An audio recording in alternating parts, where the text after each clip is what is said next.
don't fully understand. Many people who are just casual political observers, they see this kind of cycle of allegations of abuse, etc., and they think, oh my God, these politicians, they're all scumbags. I can't believe it. I can't believe that these politicians are abusing or molesting people or whatever. And they take these things at face value. And we need to be very careful when we're in politics or pop culture or business or wherever we're talking about, to be very analytical when it comes to sexual assault allegations. We've seen over the last couple months that the sexual assault allegation has risen to prominence as a means of destroying someone's career. I mean, this goes back for years, actually. You can go back all the way to the campus rape epidemic, false allegations.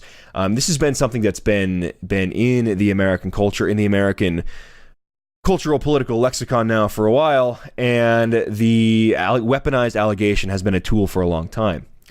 It was being used against men, just men on college campuses for a long time, but now we're seeing it continually used against politicians as well. So the very first thing we need to say, and the first thing that the media needs to come to terms with when it comes to discussions of sexual assault allegations, is that they are allegations, okay? So whenever we talk about allegations or rumors or an accusation, until it is either admitted to or proven by whatever means, by chat logs, by photographic evidence, by video evidence, until it is proven, it is an allegation.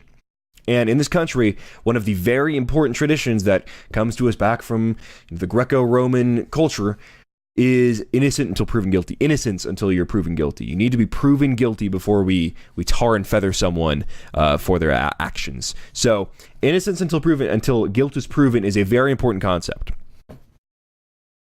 And that's one of the things that is being forgotten by a lot of people now with this whole Roy Moore thing. These women are coming forward. We'll talk about the new accuser today. These women are coming forward, and we'll actually get to that first. And they're saying, Roy Moore did this and this to me. Roy Moore did that to me. Roy Moore did this, that, and the other to me. And the media is acting like people are supposed to believe that at face value. They always believe the woman. Okay? And, always believing the woman, it has its positives and it has its negatives. Right? If you execute everyone who's accused of a crime, you'll execute a lot of criminals, but you'll also execute a lot of innocent people.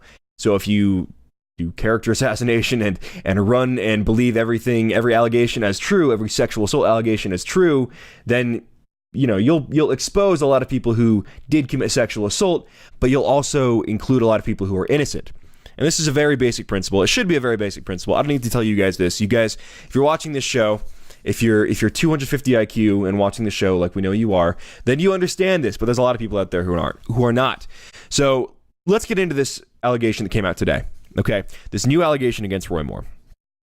I actually haven't read through this all yet, so this is going to be news to me, probably news to you guys as well. As I was doing today's show prep, printing out articles of the old allegations, this was one that came up. Let's see. Gideon Resnick for the Daily Beast writes, a woman on Monday accused Roy Moore of attempting to rape her when she was 16. Beverly Young Nelson is the fifth woman to accuse the Alabama Republican candidate for Senate of sexual misconduct and the first woman to accuse him of attempted rape. During a press conference with attorney Gloria Allred, remember that name, Nelson said Moore trapped her in his car 40 years ago, choked her, and tried to take off her clothes before she fought him off. Interesting. Nelson said she first met Moore at the Old Hickory House restaurant in Gadsden, Alabama, where she says she was working at age 15. Mr. Moore was a regular customer. He came in almost every night and would stay until closing time. He sat at the counter in the same seat night after night, and I remember exactly where he sat. Moore complimented Nelson on her looks, but did not encourage or respond to his flirtations. But she did not encourage or respond to his flirtations. I was not interested in having a dating or sexual relationship, grammar not her strong suit, with a man that was twice my age, Nelson said. One night at the restaurant, Nelson said Moore, 30, signed her high school yearbook. To a sweeter, more beautiful girl, I could not say Merry Christmas. Christmas 1977. Love, Roy Moore, DA, 122277 Old Hickory House. A week later, Nelson said Moore offered to give her a ride home after her shift ended. Nelson said she accepted the offer and planned to call her boyfriend after she arrived home. Instead of getting the highway, she alleged Moore parked at the back of the restaurant. Roy Moore parked at the back of the restaurant. Nelson then asked Moore what he was doing. Instead of answering my question, Mr. Moore reached over and began groping me, putting his hands on my breasts. Nielsen said through tears. Now remember, this press conference was with a woman named Gloria Allred. Some of you will recognize that name. Some of you will recognize the name Gloria Allred, because this is not the first candidate that Gloria Allred has been involved in smearing with sexual assault allegations. So let's play a little game. For those of you who don't remember, if you're just getting into politics, for those of you who don't remember, a year ago at this time, we were in the middle of a very contentious election, or I should say a contentious election had just wrapped up. And during the last month of that very contentious election, where President Donald Trump was elected, Gloria Allred was one of the women, the attorneys involved with this late-breaking spate of allegations against then candidate for president Donald Trump. So what I did, and you can do this yourself, go to Google News. If you're sitting at a PC at home, go to Google News and type in Trump sexual harassment with the date range September 1st to November 10th, 2016.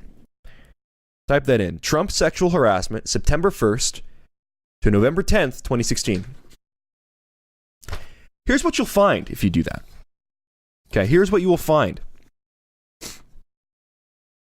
New sexual harassment allegations rock Donald Trump's campaign from Fortune, October 14th, 2016.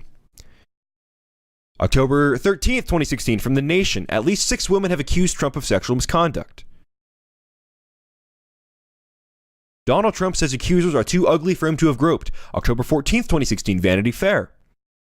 U.S. election, what are sexual allegations against Donald Trump? BBC News, October 14th.